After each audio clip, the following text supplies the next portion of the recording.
సినిమాకి వెళ్తున్నాం అనగానే కొంచెం బాగా రెడీ అవ్వాలి కదా. మన డ్రెస్ ఎలా ఉంది జస్ట్ ఒకసారి కామెంట్ చేసేయండి. ఇక మార్నింగ్ బ్రేక్ఫాస్ట్ ఏం తినలేదని చెప్పేసి బ్రెడ్లోకి జామ్ వేసుకొని అలా ఒక బ్రెడ్ అయితే తినేసా. ఇంకా ఆ తర్వాత మన బుజ్జిగాడు చూడండి ఎండలో ఎండిపోతున్నాడు. ఇక మన బుజ్జిగాడిని తీసుకొని సినిమాకి అయితే వెళ్ళిపోయా. నా ఫ్రెండ్ గడు పాపము హాఫ్ అన్ అవర్ ముందే వచ్చినట్టున్నాడు. నేను థియేటర్లోకి వెళ్ళగానే తిట్టుకుని తిట్టేశాడు. సరే మచ్చా నువ్వు సినిమాకి ఎందుకు వచ్చావు అంటే ఐఎమ్ ద సింగిల్ మచ్చా, అందుకోసమే #సింగిల్ సినిమాకి వచ్చాను రా అని చెప్పాడు. ఇక సినిమాకి లేట్ అయిపోయింది, లగెత్ర రాజాము అని చెప్పేసి ఇద్దరు పరిగెత్తుకుంటూ లోపలికి వెళ్ళిపోయాం. బట్ ఇంకా సినిమా స్టార్ట్ అవ్వలేదు. తెలిసిందే కదా యాడ్స్ అయితే ఎక్కువ పడతాయి. బట్ నాకు ఈ యాడ్ మాత్రం అస్సలు నచ్చదు గురుగారు. ఇక ఫైనల్గా సినిమా అయితే స్టార్ట్ అయిపోయింది. ఏడుకొండల స్వామి 7 సంవత్సరాలుగా ఏకదాటిగా నీకే అర్చిస్తున్నాను, ఇంకా నన్ను ఏకాగ్గానే ఉంచుతావా? ఈ సినిమాకి వెన్నెల కిషోర్ గారు కామెడీ అయితే అస్సలు చెప్పాల్సిన అవసరం లేదు. సినిమా ఇంటర్వెల్ అయింది కదా, ఇంటర్వెల్లోగా నీకు సినిమాలో ఏం బాగా నచ్చింది?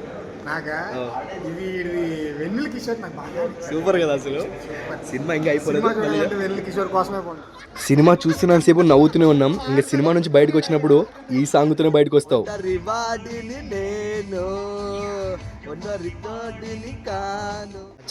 చెప్పు. 1 word లో మూవీ గురించి చెప్పాలంటే ఏం చెప్తావు?